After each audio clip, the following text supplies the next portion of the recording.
Hi, my name is Evan Crawley. Hi, and I'm Travis Lazarczyk. Today on Gridiron Gurus, we're at Kais Field in Fairfield.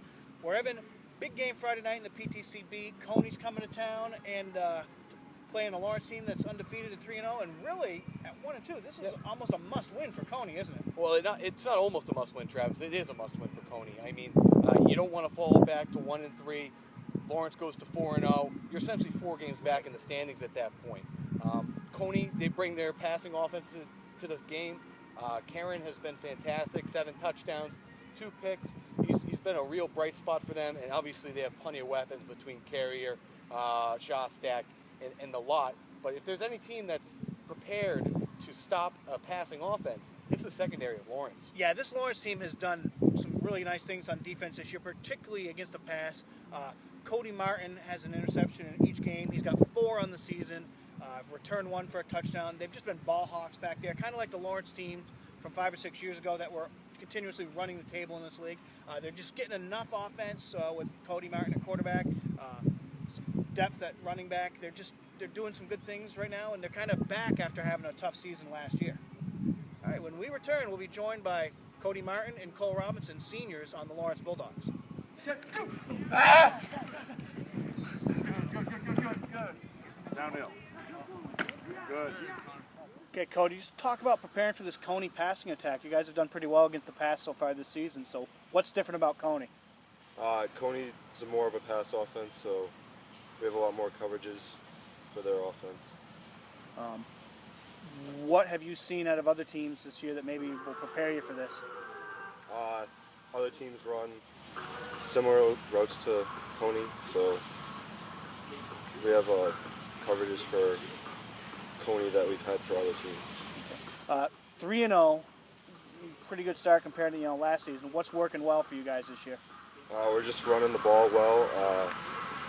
We got a very experienced line and running backs, and our pass game's great this year. Our defense is stepping up. It's kind of the Lawrence pride is coming back a little bit, isn't it? Okay. All right, Cody, thank you. Shoot! Bring him down! Cole, just talk about some of the challenges this Coney offense presents you guys. It's definitely going to be a challenge. Their pass game is really good. I know they lost Ben Lucas, but the Karen kid's been definitely doing a good job, and Taylor Carrier is going to be a threat. Seems like pass defense is something you guys have excelled at so far this year. Why do you think that is? Our corners and safeties are definitely getting really good from last year. They've had a lot of experience back there, and our linebackers are helping them out on the inside routes. 3-0, talk about kind of bringing that tradition back to Lawrence this year after a struggle last season. Yeah, we're just trying to get better, and we're getting better every day in practice and working hard and just going out and doing what we can. What's working well for you guys right now? Our offense is definitely working well, and our defense is getting up there, and we're making stops, getting good at tackling, and shutting teams down. Okay, thanks. We've got a couple other games in the PTCB this week, starting with a game that could have some implications down the road, Gardner and Hamden. That's right. Gardner's coming off their first win, snapping an 11-game win streak. Obviously a great defensive battle last week against Morse, getting an 8-0 shutout. Right. Eli Kropp talked to him earlier this week. He's becoming more comfortable in the quarterback position, and he's got some options there with Chase Began and Jake Truman.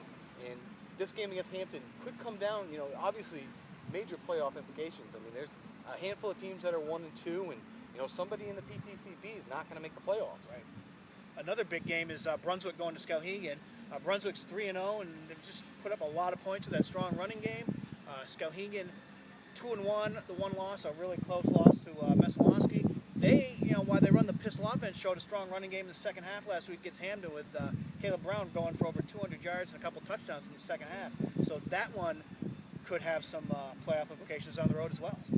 That's it for us for this week for Gridiron Gurus. Enjoy whatever game you're going to go to see, and we'll see you next week. For more on the Central Maine sports and the high school football, please log on to centralmaine.com. And be sure to check in with us every week as we bring you high school football from around Central Maine here on Gridiron Gurus.